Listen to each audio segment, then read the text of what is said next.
Ayan.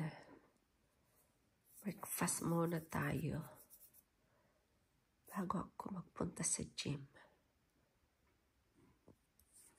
I just got home from work. Sinisipon ako. Ay, yung tawag doon. May sinus ako. Hindi ko na yung banana. Kainin ko na lang ito mamaya. Pag Nag-toast ako ng whole wheat bread. Sliced bread.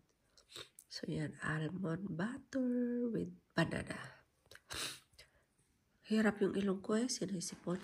Tsaka yung ito Ang mahal yan. Ayaw ni Alexa. Kaya ako na lang kakain. Sayang din. Baka ma-expire na. Mahal pa naman. Tsaka yun.